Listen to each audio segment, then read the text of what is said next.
while. So let's take a look at the first slide, which talks about, oh, I should wait for, no, Morgan's here, yay. Yeah. All right, perfection. You see that the English word for money comes from the Latin word moneo, which means to warn. So basically, if you need to keep your eye on your money, don't you think? You got to warn people about money. Yeah. Well, here's something interesting that you might find out. Oops, you can't read yellow. Let me get back to purple. The Latin word for money, or one of them, is pecunia. Pecunia, that's the Latin word for money. Do you know what, can you see my typing on the screen? No. Really? Okay, let me type it down here. Can you see it now? No. It's not on the slide? Oh, no, I can see it. Okay. It's purple on the slide. It's the purple. Do you know what it comes from, the Latin word? It comes from another Latin word, going back as far as the foundations of Roman economics go. In the oldest times, before there was coined money, what was wealth? Gold. That's true, but before they even had dug up a lot of gold and that was commonly spread around, what else was wealth? Cattle. Yes!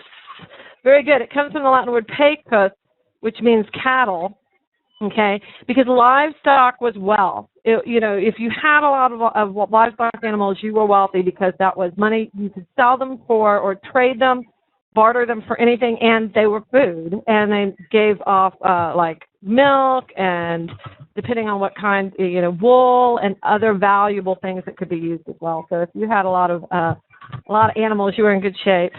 But that's just something I thought you guys might find interesting.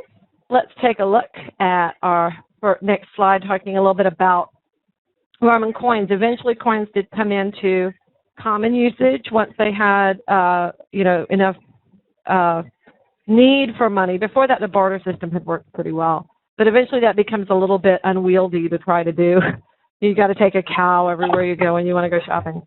But a lot of the words that we have for our money come from Latin roots. As you can see, the English word for coin comes from the Latin word cuneus, which means what, Colin? It's right there on the screen. It says wedge.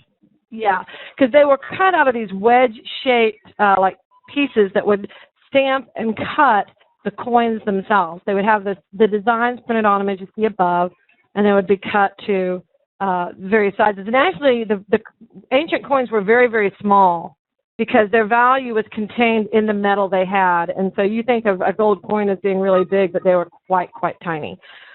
And of course, the Latin word cent comes from the word centum, which means 100. What's another word that comes from centum? Century. What? Say, Colin? I said century. Century, very good, because a century is 100. Centennial? Years.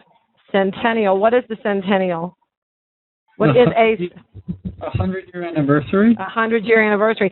And you're too young to appreciate this, but Mr. Pat and Miss Ann will appreciate that my birthday is July 4th, which is a great birthday. And in 1976, bicentennial. See, this is why you shouldn't try to talk and type at the same time. Bicentennial was a very special year for the anniversary of the signing of the Declaration of Independence. The bicentennial is a 200-year anniversary. So the word dime comes from the Latin word decimus, which means tenth. Can you think of any other English derivatives that might come from decimus or the other? That's the counting number. I mean, the ordinal number. The counting number is decim. Any other derivatives from English that might come from decimus? Decimate. Decimate. Oh, I'm so glad you went there. What does decimate mean? Who said that? Yeah, I did. Go ahead. To destroy? Yeah, it means to destroy. Do you know what it comes from? No.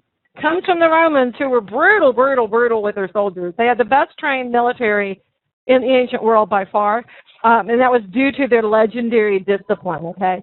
And if there was ever, they would punish people terribly. Like if you fell asleep on guard duty, you were killed.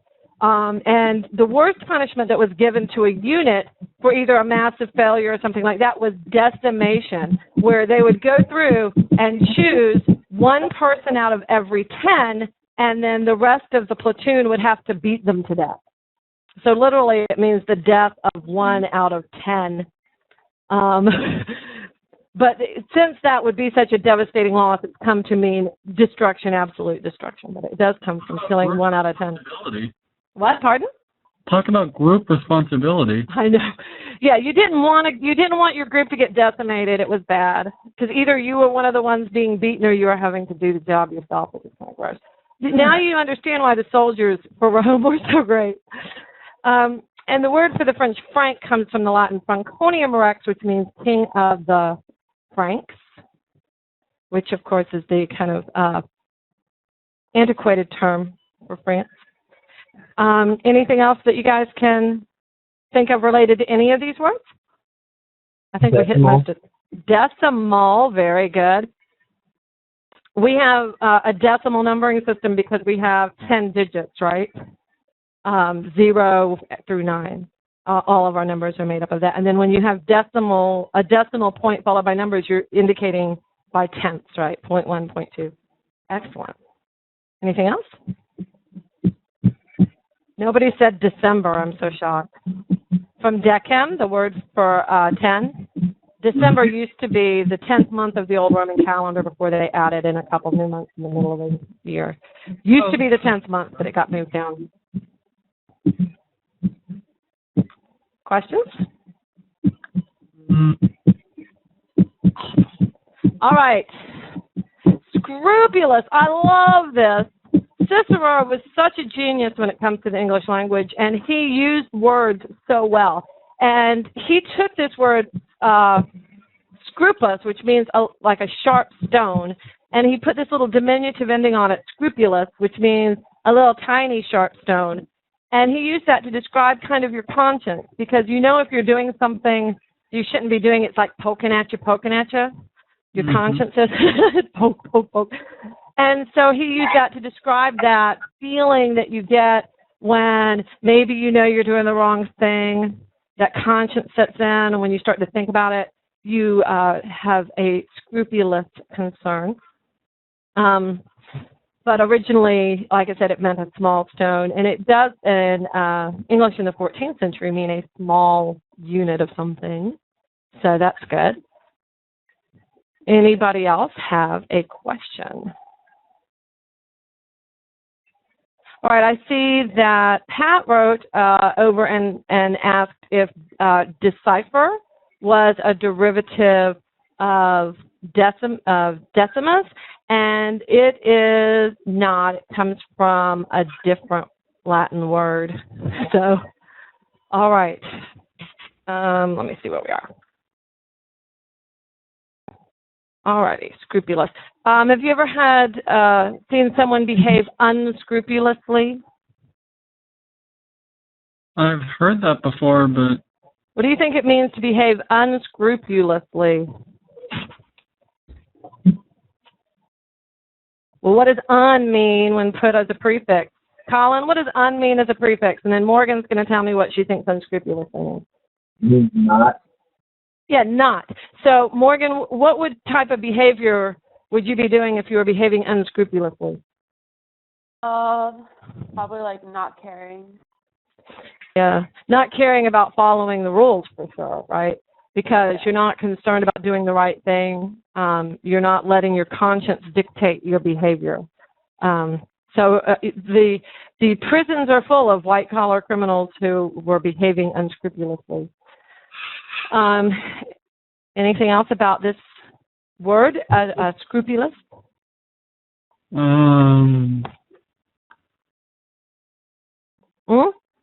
Do any other words come from scrupulous? You know what? I don't know. Why? Do you have one in mind? We can look it up. I feel like I've heard words that come from it before, but I don't remember any. Yeah, that's the problem when you have so many derivatives and they come in and you're like, what? I can take a look and see if I can find some additional ones in a little bit. But let me see. I can actually maybe find something right now.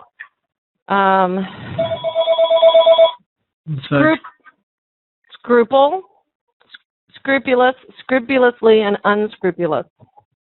So it's all related.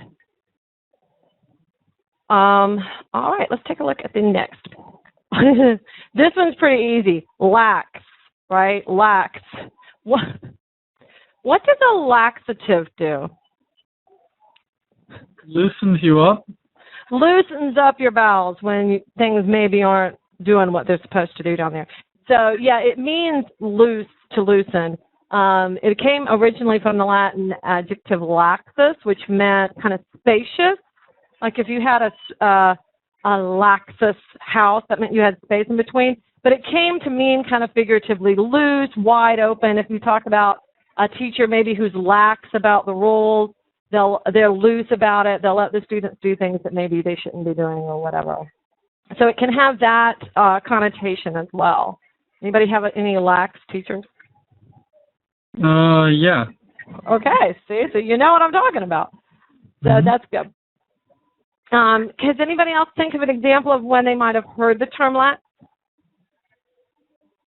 Colin or Morgan? Have you ever heard this term before? Let me put laxative up there. And lax teachers.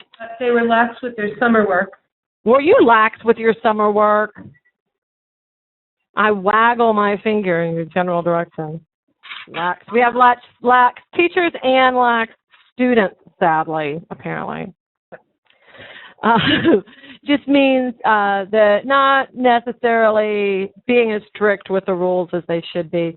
Or when talking about your bowels, it just means loose. So, aren't you glad we're having this conversation today? Where else can I go and talk about poop? I'm asking you. Oh, right. Questions?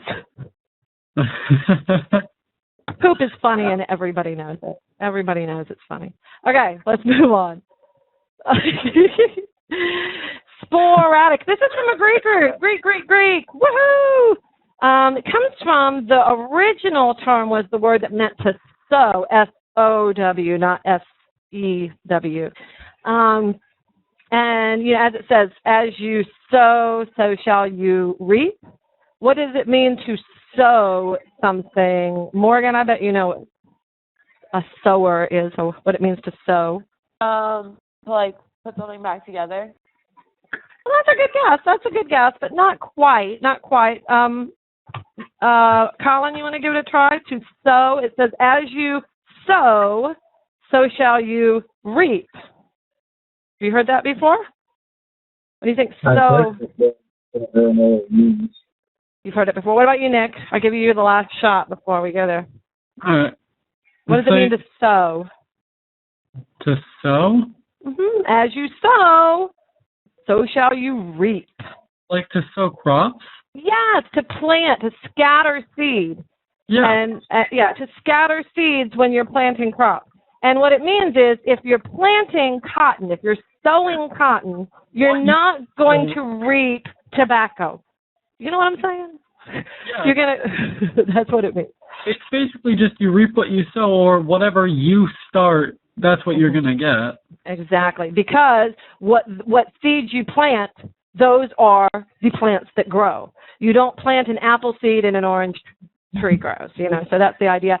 But it comes from the idea of being scattered, because in original times they would scatter a lot of seed, and then only some of it would take root. They didn't have quite this level of professional agriculture that we have now. And so the word sporadic came from the idea of just being scattered around, like you would be throwing seeds out at random.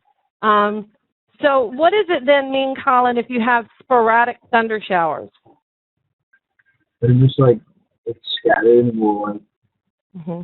So it might be, it might be raining on you guys, and it might not be raining on me. That would be an indication that it's sporadic, right? It's kind of scattered around in little bits, not spread over the entire area. Sometimes you might see this word talking about sporadic things that happen from time to time, too. That sporadic indicates that random amounts of time pass between things too. So not just physical location, but it can also mean time. Does anybody have an example of the time that they might have heard the word sporadic, or something that can be sporadic from time to time? Sporadic? Yeah, what's something that's sporadic? The world? That's true. Like the land of the earth, the ground on the earth, the dry land. Yeah, it's not everywhere. Very good. Pat pointed out to me that the Long Island Railroad has sporadic power outages. That's what caused my disastrous commute home a few weeks ago. That's true. Well, thank you for bringing up such a pleasant memory. But that's a good, yeah. Sporadic means occasional. Like we have, our building is pre-war, so we have sporadic power outages as well. It's an older building and the electricity doesn't work as well. Questions? Comments? Anne says that she had sporadic A's on her algebra test. I thought you were the math girl. Anyway, let's take a look at corroborate. Corroborate. We see the COR at the front is just that Latin prefix com, which means together. The last letter M has assimilated, become the same as the first letter of the next word. So it's C-O-R-R. And then the other word is roborare, which means to strengthen or to increase in power, to make strong. So to corroborate. On the project. Yeah, yes, you work together to make it strong, to make it strong, right?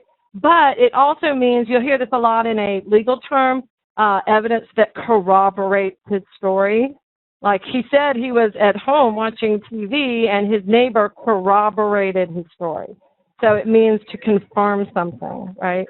To make his alibi strong. His alibi wasn't strong until he had corroboration. Does that make sense? No? Doesn't make sense? Have you guys seen this word in use before? Colin, have you seen this word in use before? Corroborate? Yeah. Yeah. Yeah. Yes. So you, what was it? Was it a legal situation? Like the thing that you just said, where like they corroborated. Mm-hmm. And sometimes, like if you're doing a science experiment, you might do additional experiments that corroborate the results of the first experiment. That's why you do multiple experiments, to make sure that something fluky didn't happen in one. And the more consistent the results are, the more they corroborate each other. Okay. Inordinate. Inordinate. From Latin word in, meaning not, and ordinatus, which means set in order. So it basically means not ordered. But it now is used to have this feeling of immoderate, excessive, because it's not like you're keeping yourself in the limits that you should be keeping yourself in. Let me give you an example. Some people are able to have to eat chocolate in an orderly fashion. They get some chocolate, they eat a piece, maybe two little pieces, and they're good. That's a lie. That's impossible. Some of us will eat an inordinate amount of chocolate in one sitting. My boss used to say, eat more chocolate. I'm like, your wish is my command. So I went to Trader Joe's last week and I bought this chocolate. I bought this chocolate. I bought this chocolate. And I bought this chocolate. And I would show you the chocolate-covered cranberries, but we've eaten them all. So I bought an inordinate amount of chocolate at Trader Joe's. You see what I'm saying? What's something that you might like to do an inordinate amount, Morgan? Have days off. Yes, having an inordinately large number of vacation days. Yes, that wouldn't hurt my feelings at all. How about Colin, what's something that you like to do inordinately?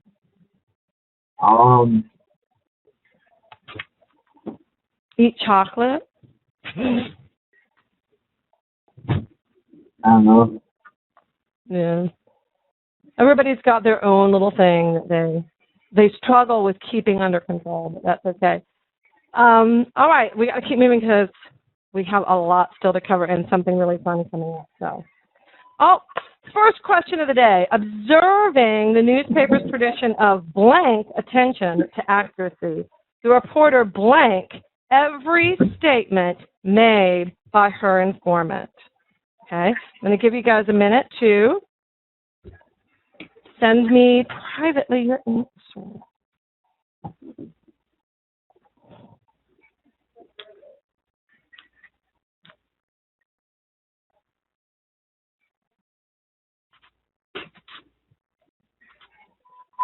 You like reusing a lot of these. What, words or questions? I don't think we had this question before, did we? Yeah. We had this question in an earlier class. Really? I don't remember this question. I don't either, but that's our old brains, Pat. We were talking about that before you guys came in. Yeah, we have old brains. We have old brains. What do we remember? That's great, Nick, that you remember. It's good. I know. He's got that young brain. All right. Colin, need your answer, and then we'll be pew. Colin. Yeah. Why did you pick the answer you did?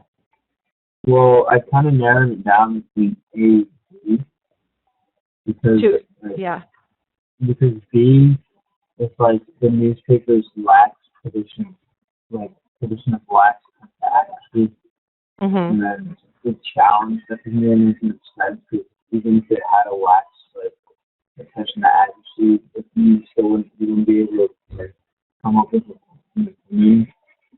And I didn't think it was sporadic. It was just not a good working to do. So scrupulous, like I think you said it was like sharp. So like sharp attention to accuracy and verified kind of work there.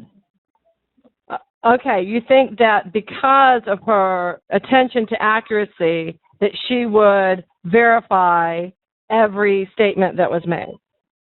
Because her attention to accuracy is scrupulous, because her conscience would bother her if she didn't make sure everything was accurate, right? Is that what you're saying? Yes. Yes, indeed, do. That is correct. Did anybody have an idea that maybe one of the other answers might be more acceptable? Let's take a look at it and see if we can figure out why it wouldn't be right. I like what you said about lax and number B. Anybody else? Excellent. All right, let's take a look. We didn't I mention this last class, Nick, about the e pluribus unum? Was it last class or the class before? I mentioned that last time when we were translating stuff. Absolutely. Yeah, it means one out of many, one, and refers to the fact that we are one nation, but we're made up of many individual states.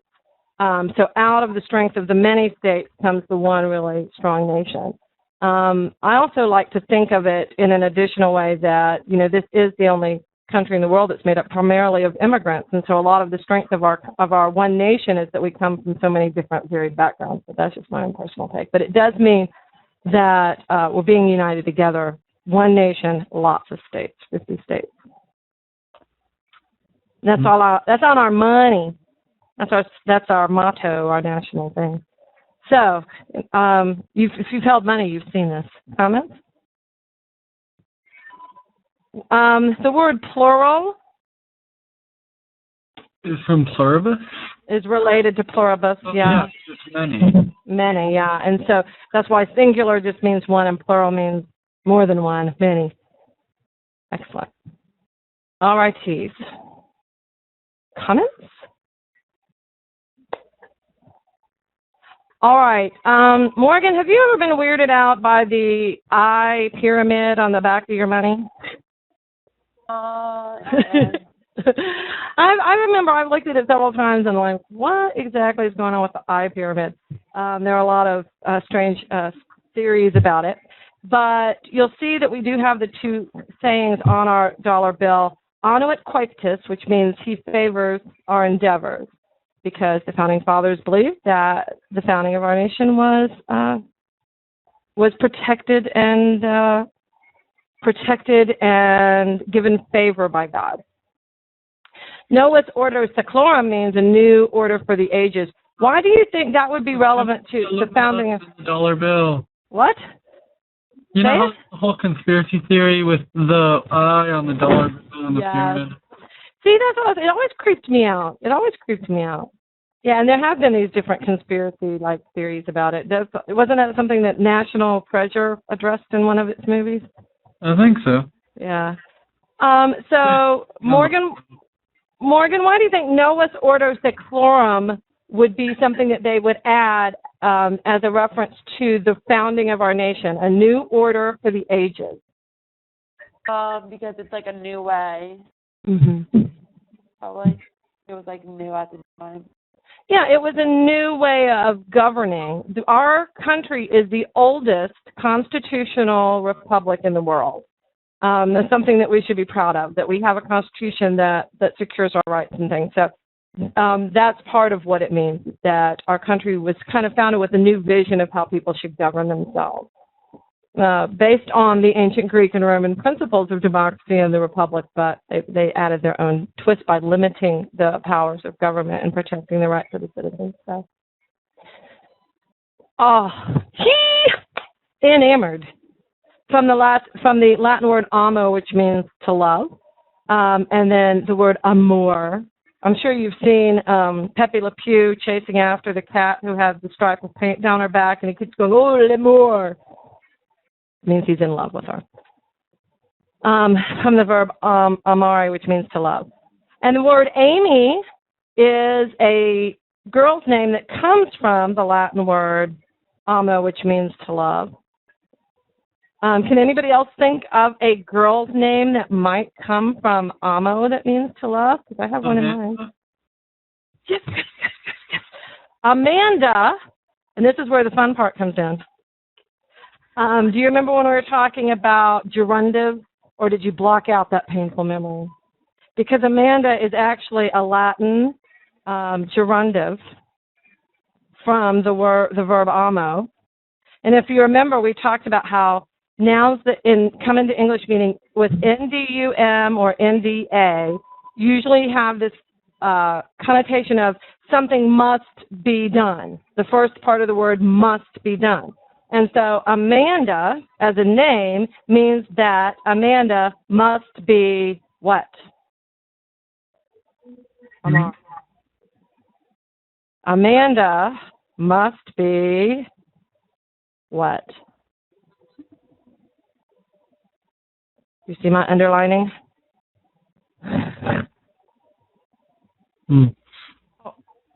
Love? Really?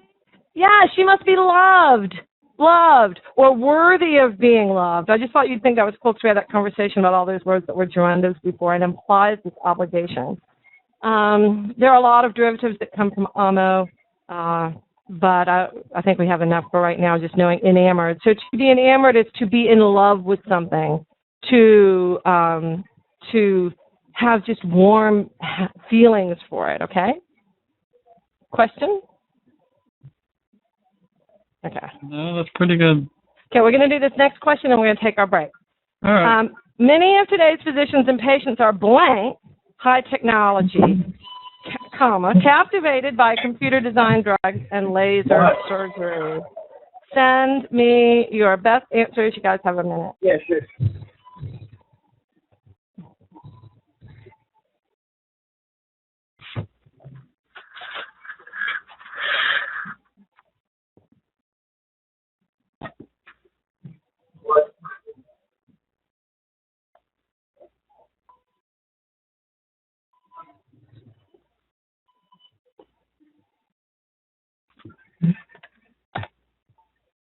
Thank you, Nick.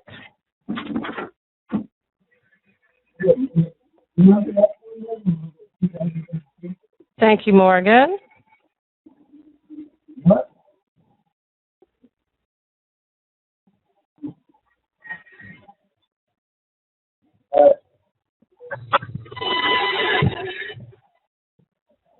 All right, Colin, let's get your best answer, because our minute's about up.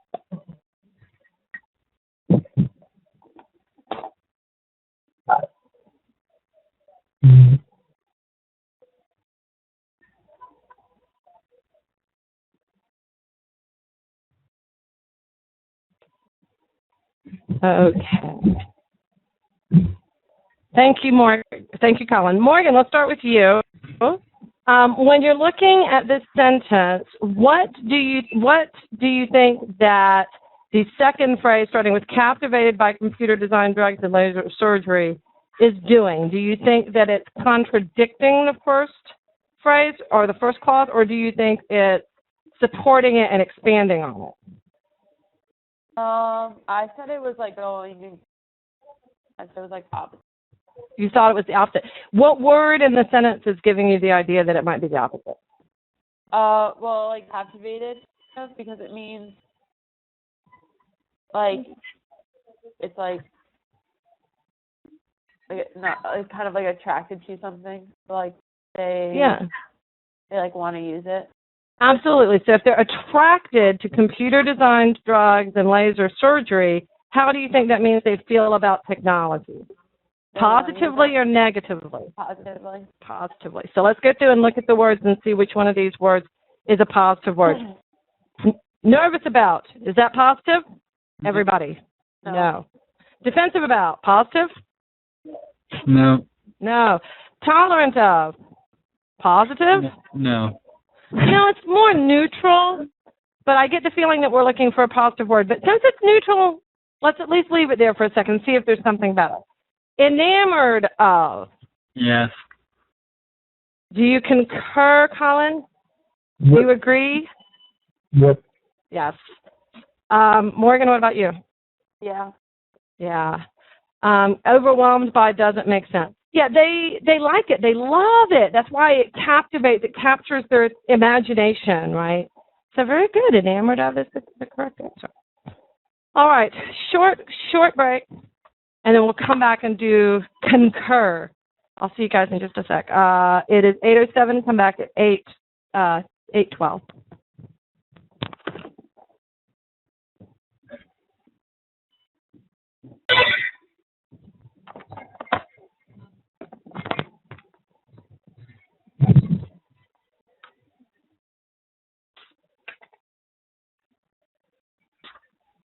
Cookie.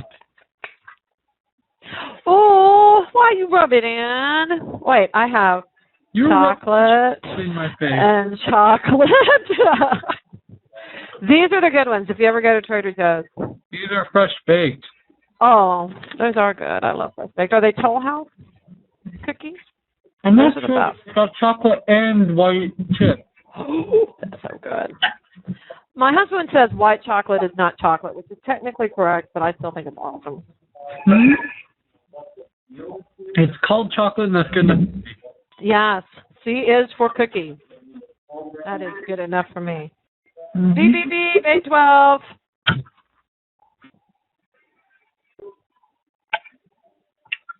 Yay, we're all here. Okay, concur. This is a verb. Originally, it came from the Latin word curro, which meant to run, and the word com, which means together. So it literally meant to run together, like run together. Bless you. And so it meant to like clash, to bump it, to fight, you know, two armies running together. But later, in about the 1580s, it started to have the idea of to agree in opinion. I asked Colin a minute ago if he concurred with someone's opinion, and he said that he did. It means to agree. But at this time, we need to take just a moment. I'm going to have to give presenter rights to Anne. And while I do, I have to figure out how to do that. So tell me how to do that, Ann. Change role to, I got it. I see. Yeah, I was able to do it for you. Okay, good. While she's doing that, I'll give you the background from this. This is going to be a scene from a movie called Catch Me If You Can. Have you guys seen that movie? No. It's a true story about a guy who pretended to be a lot of other careers. He was a kid, actually. He pretended to be an airline pilot and was able to get free rides on airlines all over the country. Then he decided he was going to pretend to be a doctor. So he faked a diploma and he showed up. And then later he pretended to be a lawyer. But when he showed up for work, his only preparation had been to watch old medical dramas on TV and would watch what they were saying. And then he decided he was going to repeat their language, and that was going to get him through the job. So here he's going to do it, but I don't think he really understands what he's saying, and neither do the doctors understand what he's saying. So go ahead and let's get going. All right, I'm going to play it. Can you see it?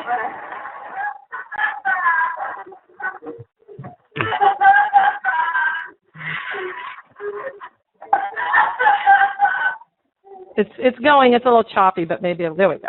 It'll speed up. Leonardo DiCaprio, y'all. Gentlemen, what seems to be the problem? Bicycle accident. Fractured tibia about 5 inches below the pelvis.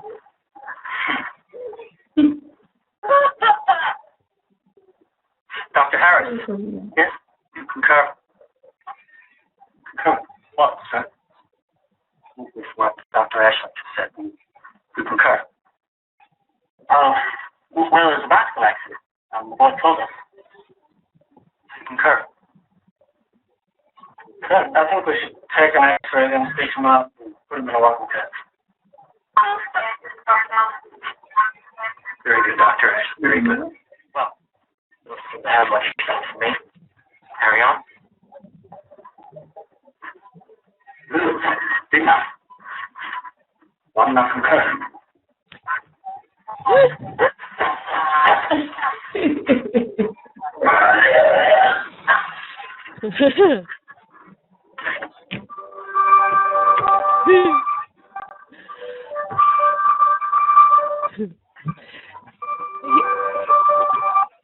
There we go. He had been watching medical shows, and what he always saw the doctors saying to one another is, "Do you concur?" And the other would say, "I concur." So he tried it out at work to ask the first doctor, "Do you concur?" And the guy's like, "What?" And then my favorite part is after the guy leaves, he says, "I should have concurred. I should have concurred. Why didn't I concur?" Anyway, I thought that was funny. Anne thought it was funny. I don't know if it was funny for anybody else. Let's take the swab and he puts it up to his mouth. Yeah, he puts it on his mouth. He is not a doctor, y'all. He is not. Okay. No one noticed. No one knows. Oh, the guy was a genius. You need to watch him. You need to see. You need to at least read about him. He's brilliant. Okay, dissent. I actually use this word in class with my Latin 2 students today. We were talking about when the citizens would dissentire, would disagree amongst themselves, then the consuls would have to choose a dictator to put down the civil uprising. It just means to disagree, to argue, to quarrel, to dissent. It's the opposite of concur, okay? If you don't concur, then you dissent, okay? And often you'll see that do you guys ever follow any Supreme Court cases or any of the judicial cases? There's always 3 opinions that are written. There's the majority decision, which writes down what the legal decision was. Then there are the various dissenting opinions. So that if a judge voted against the majority, then they would write why.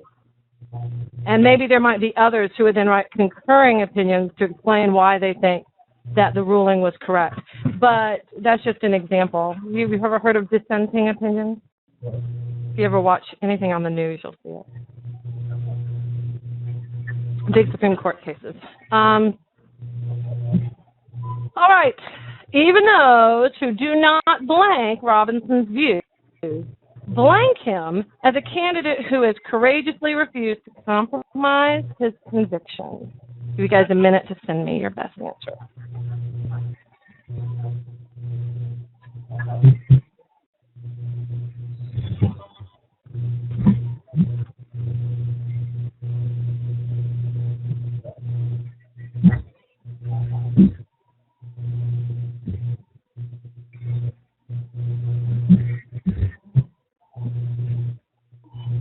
All right. So I have yours, Colin.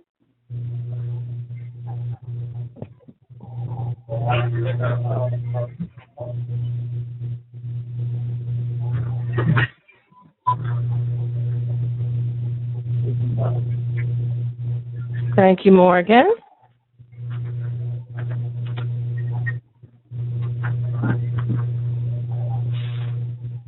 Thank you, Nick. Everybody agreed on the answer, so let's just have one of you explain. Morgan, why did you pick B? Everyone picked B. Why did you pick B? Well, the first one has to be kind of like negative. And even those. I mean, yeah. We'll have to be, yeah, so, like, none of the first ones really, like, made sense, and besides, like, concur. And then the second blank kind of had to, like, go against what the first part of it was saying. Exactly. Because they're saying they don't agree with his opinions, but, you know, they kind of have to admit he stands up for his opinions. You know, they have to respect that even though they don't agree, even though they dissent. So absolutely, I think everybody got that one pretty quickly, so I don't think we need to spend a lot of time on it. Comments or questions before we move along? Excelente. Our favorite type of sentence! Yay! Look for the error. If you see an error, the choices A through E. Whether the Sumerians were the first people to utilize coins is uncertain, but theirs is the oldest known monetary system. I'll give you guys a minute to send me your answers.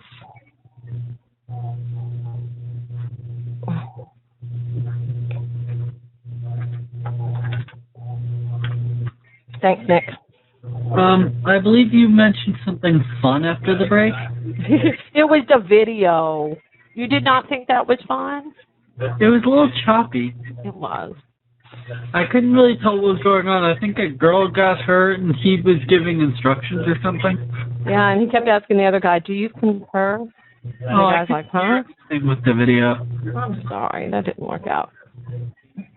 All right, Morgan and Colin, what do you guys think? Where's the mistake, or is there one? Okay, Morgan and Colin say that the mistake is D, theirs. Colin, can you tell me why you think that sounds wrong? It's not like theirs, like multiple of them, like theirs, like their own, like possessive things. It's like hard to explain. I couldn't hear the very last thing that you said. Can you say that one last thing? It's just kind of like hard to explain what, like, it's not like his theirs with no apostrophe should be maybe with apostrophe S. Oh, okay, that's a great point. You're saying that it shouldn't be theirs, but their apostrophe S. Yeah. Right? Okay, that's a really good point. I'm glad you brought that up, because that is a mistake that people make a lot, is they assume that just because theirs is a possessive noun, which it is, that therefore it's going to have an apostrophe S. Not every possessive noun has an apostrophe S, and theirs is one of them. It does not have the apostrophe S. Another example is its, ITS, yep. Okay. It doesn't have the apostrophe S, and in fact, if you put the apostrophe S in there, what you're doing is you're making it a contraction of it is. Okay, so that's why. So it's not D, and if D is not incorrect, Colin, then what answer would you get? No error. No error, yeah, exactly. I can understand why you thought that might have sounded a little awkward, but there isn't an error in this sentence. And you really ought to, if you ever get a chance, go read the book. History Begins at Sumer. because everything cool that's ever been invented was invented by the ancient Sumerians. The wheel, money, everything. They were cool. Just saying. Read that book. Enjoy. All right. Last word. Tenable, from the Latin word tenere, which means to hold or to keep something. So if something is tenable, that means that you are able to what? I just put a big box around it. You're able to. Can anybody see my little box on the screen? I'm worried. Nick, what is it? I saw your hand go up. Tenable means to hold on to something, so it would be like tenure. Yeah, exactly. Oh, so good. I was about to ask for other derivatives. Yeah, tenable means able to hold on to. Other derivatives would be tenure, because you're able to hold on, you're holding on to your job. Have you ever heard anybody described as tenacious? Yep. It means they're stubborn, right? They don't ever let it go, ever. So it comes from the word tenere, which means to hold. Yes. I see your hand. Yep. Is that where tensile strength comes from? I bet that is it. Tensile, isn't it spelled like that? Yeah, because let me double check that, but I'm pretty sure it is. Dictionary.com will tell me. Oh, yeah. I'll find it. Oh, not quite. It comes from the Latin verb tendeo, which means to stretch. That's a good guess. But that's not derived from this word. It's derived from a different Latin word. So scratch it out. Excellent. Those scholars who believe that the true author of the poem died in 1812 consider the authenticity of this particular manuscript blank because it includes references to events that occurred in 1918. I'll give you a minute. Send me your best answer.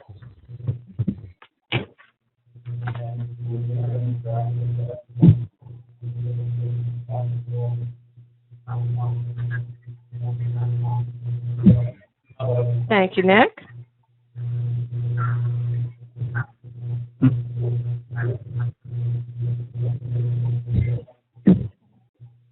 Thank you, Colin.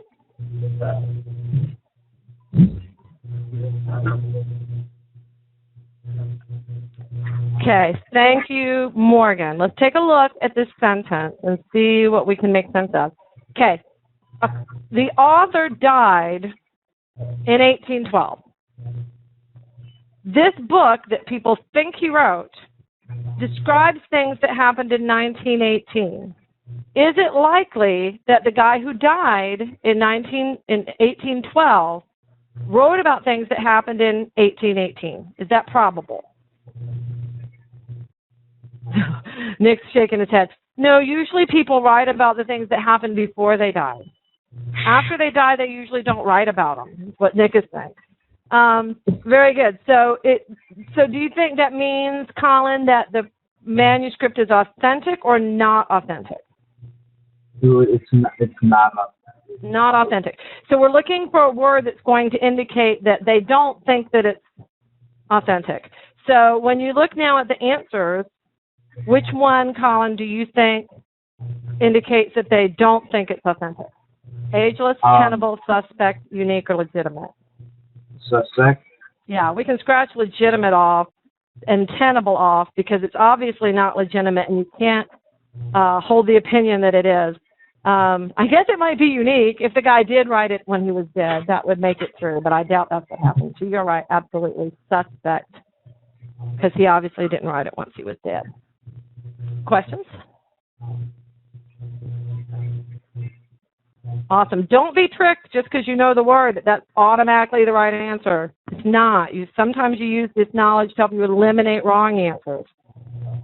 All right, review. Inordinate, tenable, corroborate, concur, scrupulous, dissent, sporadic, and lax. Go through, read all of the sentences, and then if you see one that you think you know, just holler it out. You don't have to type it. It takes a lot of time to type. Give you guys a minute to read them.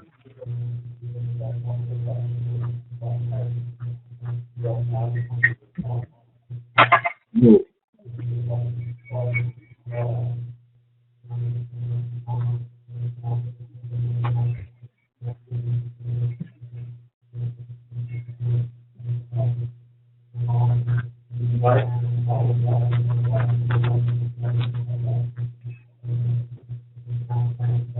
Okay, Nick, you say you know the answer to number 2. What is it?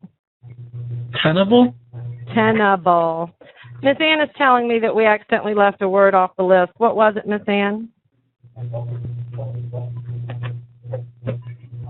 Oh. 8. Oh, she says there are 8 words and there are 9 questions. We left one off. Let me see if we can figure out which one. Or we used one twice. Sporadic, lax, descent. It's enamored. Enamored was left off. There we go.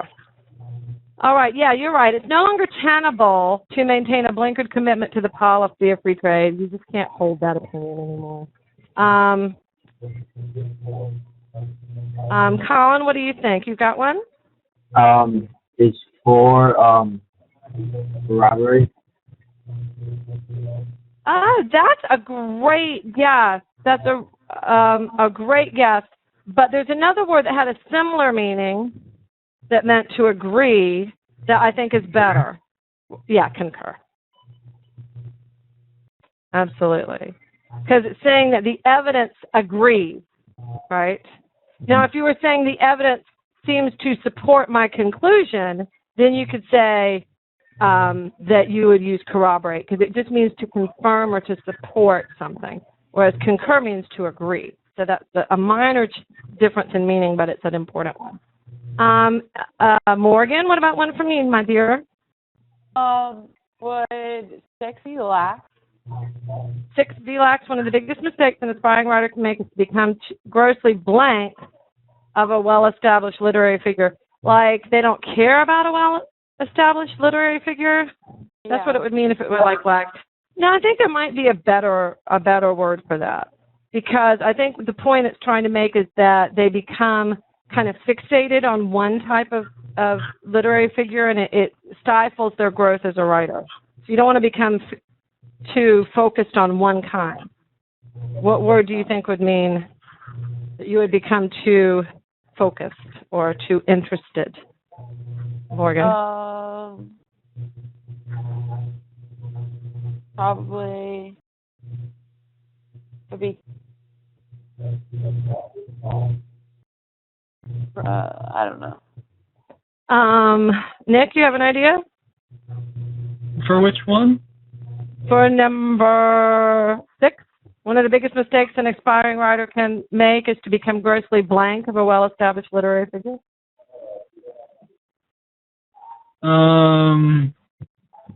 They think a little too much about them. They focus on them maybe a little too much. Enamored, yeah. All right.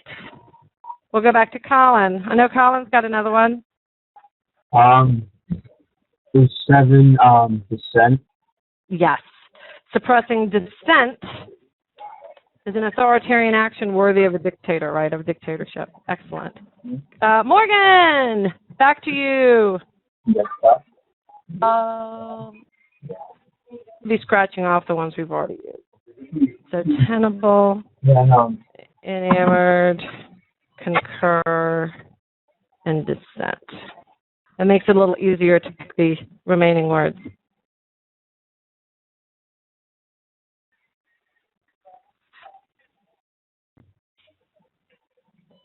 Well, let's look at the first one. Morgan, with the extinction of long-term relationship banking, the rating agencies have gained blank influence. Let's look at the choices. Lax influence, sporadic, scattered influence, scrupulous, very conscientious influence, corroborate, it can't be that, it doesn't make sense, or inordinate, excessive influence. Would it be scrumptious? No. Would it be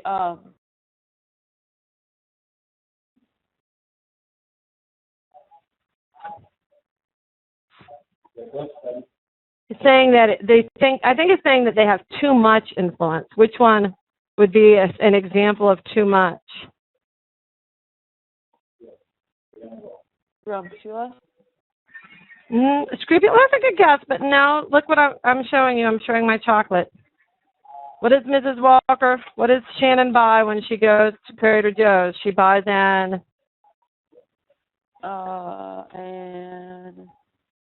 inordinate amount of chocolate. And these rating agencies have an inordinate amount of influence. Too much influence. Nick, another? And then Colin, after that, be looking? Because you'll go after Nick.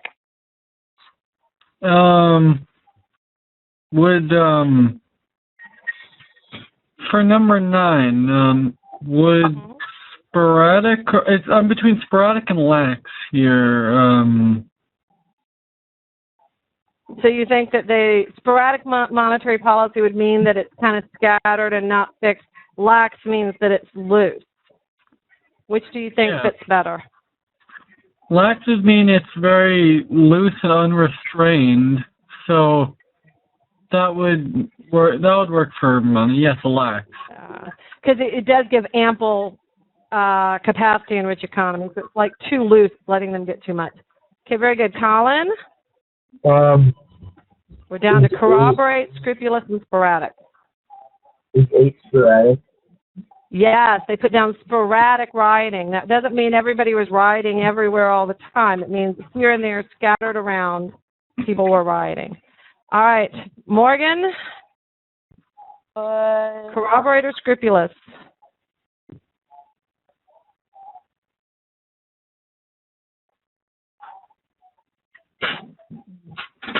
Remember that to corroborate means to confirm something. Scrupulous means that little pang of conscience that hits you. Would 5 be corroborate? Oh, not quite. It would be scrupulous because you're talking about ethics, right? See this word ethically? And that means that you're playing within somebody's conscience and their awareness of right and wrong. And that's where scrupulous comes in. And then that would leave us with corroborate. My experience with medications corroborate the validity of their scientific findings. They support or confirm it. Excellent. You guys did a good job. I'm sorry I ran a little late, but that was great. I'm sorry you couldn't watch the video. You should go check it out on YouTube. I concur. Catch me if you can. Pat or Ann, do you have anything you need to add before we say bye-bye? I don't think so. I think, Ann, tomorrow we're having our challenge. Is that right? Yes, we are. We're having a little competition tomorrow. Shannon has the parent-teacher conference, so Ann and I will be doing a wonderful competition with you guys. So we're going to have a little fun, and we're going to see which word we may need to revisit as a result. Great opportunity for us. If I were you guys, I'd study debacle. And maybe inordinate, maybe. Maybe inordinate. Yeah, just saying. Okay. I'll see you guys tomorrow, but you will see Ann and Pat. I'll see you guys on Sunday. All right, have a great Wednesday evening. I'll see you later. Bye.